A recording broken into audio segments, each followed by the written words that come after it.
Alright, you guys, so we're looking at the 5.6 homework from yesterday, which I don't need back until Thursday. But what I do want to do is take an opportunity to use the 5.6 worksheet, which was graphing absolute value functions without technology, so trying to use your shifts and find the vertex and count the slope. But I want to use Desmos to kind of confirm some of our work, just because 5.7, as you can see, is to graph with technology. So I'm going to put a reminder up front on the worksheet of what Desmos should look like, right? And so you're just trying to go to desmos.com, right? And you're going to locate the graphing function. And once you find that, what I want you guys to do is just practice putting some of these functions into a table, and I'll kind of work along with you and show you how to do that. The first thing you will have to do, no matter what though, you guys, is find out this vertex.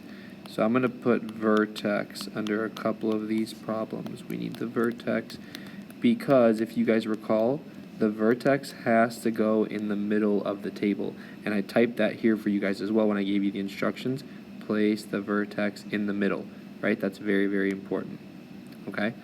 So let's try to identify the vertex of a couple of these, and then we will get Desmos pulled up and see what we can do. So the vertex, remember, comes from, it really starts at 0, 0 on the parent function. But what we remember is if we use that table, our vertex can move around. It can shift either left or right, and it can shift up and down. So if you guys have done this assignment like you're supposed to, and hopefully you're watching this video, you'll know that this graph here for number 1, let me zoom in a little bit for number 1. This graph should be matched up against y equals the a value, then absolute value of x minus h, all plus the k value. And then you'll notice very quickly that the a value here is just worth 1, and there is no k value back here. So this graph is not shifting up or down, but it is shifting right here with the h value. If you look back at your table from the 5.6 notes, the h value is told that whenever it's positive, that graph should actually shift to the left. So this graph should be shifting to the left by 3 units. And the slope is 1, which means this graph should shift to the left 3 units. And then your slope is rise 1, run 1, rise 1, run 1, rise 1, run 1, and backwards.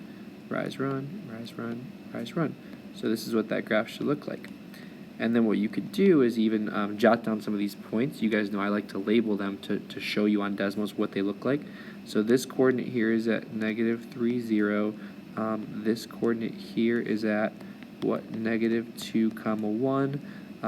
This coordinate here is at -1, 2. This coordinate here is at 0, 3. So that's just a couple that I'm going to point out. I can do more if I'd like. This coordinate here is at -4, 1. This coordinate here is at -5, 2. Okay? So I'm going to go grab Desmos, and I'm going to make sure a couple things. First of all, this vertex has to go in the middle. So I'm going to make sure -3, 0 goes in the middle of my table. And then I'm going to see if I can't generate like this coordinate, this coordinate, this coordinate, which is this coordinate, and this coordinate on the table. So I'm going to go ahead and pull up Desmos. Let's see, absolute value of x plus 3 is our function. Let me erase that so I can make sure I see it clearly. Absolute value of x plus 3. Okay, so we'll go find Desmos, which should be here for me. And then I need to find absolute value of x plus 3 and graph it. So if you guys notice in the bottom left corner, right by the capital letters A, B, and C, there is an absolute value function. So I'm going to click on that absolute value function, and it gives me a bar. And so I'm going to type in x plus 3, and then I'm going to close the bar as well by tapping again. So if I look at x plus 3, now hopefully if I zoom in, I can find these dots. And I'll make a table just obviously to show you guys where they are. So I click this little gear wheel right under the word Desmos to find my table, and then obviously that actually brings up the table option. Once I click the table option, it actually is pretty clever, Desmos is. It is telling me that 0, 3 is already in the middle of my table, which means I should be able to click right here on 0, 3. Here's -2, 1. Here's -1, 2. Here's 0, 3. And if I go the other way as well, I don't quite have them all just because I have to go backwards, but remember, I had like -3 on my graph, -4, -5, so I'm going to hit enter, and, whoops, I actually need to hit enter up here so I can get higher values. So I'm going to put -2 down a little bit, -2, and then I'm going to change this guy to a -3, and I'm going to enter down again a couple times, and I'm going to put -4 in there, I'm going to put -5 in there, and I think we might have even had -6 as well. I'm going to go just one more and go -6. And you guys see that these are actually the dots that were on my graph as well as these guys on the other side. So if I tap all these dots, those are all the values that were on my graph. So again, it's very, very convenient to put a table together on Desmos. Okay, and I do want you guys to have that skill, especially for homework if you're having a hard time creating the table, or a lot of times if you can't find the vertex, it's really easy to just see it right there on the graph. Okay, so I'm going to do maybe 1 or 2 more, and like I said, for e-learning, I wanted to keep it quick, no more than 10 minutes today. So I'm going to go back and work maybe 2 more and show you what those might look like. So then if I pick back up here, let's try number 2. I think number 2 is a pretty solid one. There's a couple different movements. What you will notice is that the vertex for number 2 is at, let me pick up my pen real quick. If I compare this to y equals an a value with an x minus h all plus a k, your a value is just sitting right in front at 1. So my slope is for sure 1. This is the h value, which will move side to side. So since it's a -4, I am moving to the right by 4 units. This is your k value here, which means I'm moving up by 2 units. So instead of your vertex being at 0, 0, you should be right 4 units, 1, 2, 3, 4, but then up 1, 2. So this is your vertex right here, okay? Your vertex is at 4, -2, which I will write here. Your vertex is at 4, or I'm sorry, 4, +2, excuse me. We went up 2. And your slope's at 1. So rise 1, run 1, rise 1, run 1, rise 1, run 1, and, oop, that's an old link. Don't need that anymore. Rise 1, run 1. Rise 1, run 1. I don't know why that keeps doing that.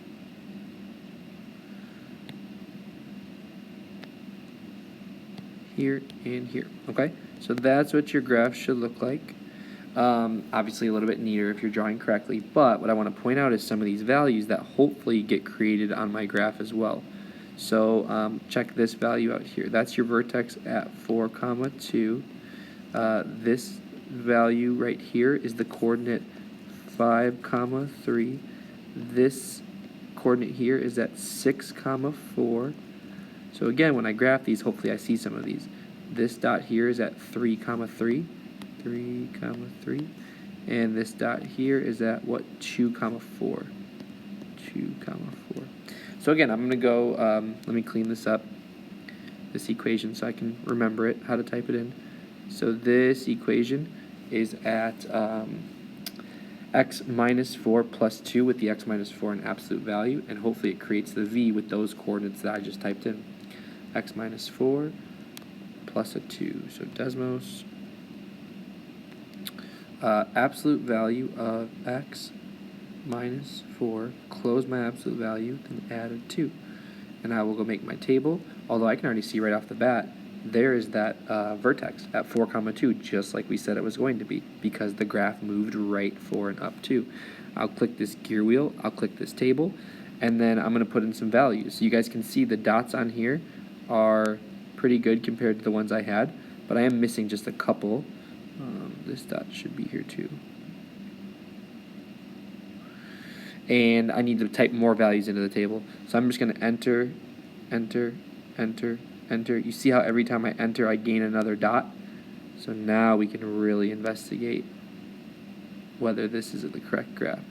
And if you guys notice, I didn't go quite that far on the homework assignment, but look at all these points: 1, 5, 2, 4, 3, 3, 4, 2, 5, 3, 6, 4, 7, 5. All of these dots I've clicked that I've created on the table in Desmos in what, a matter of 20 seconds, they were in fact on my graph on the homework, right?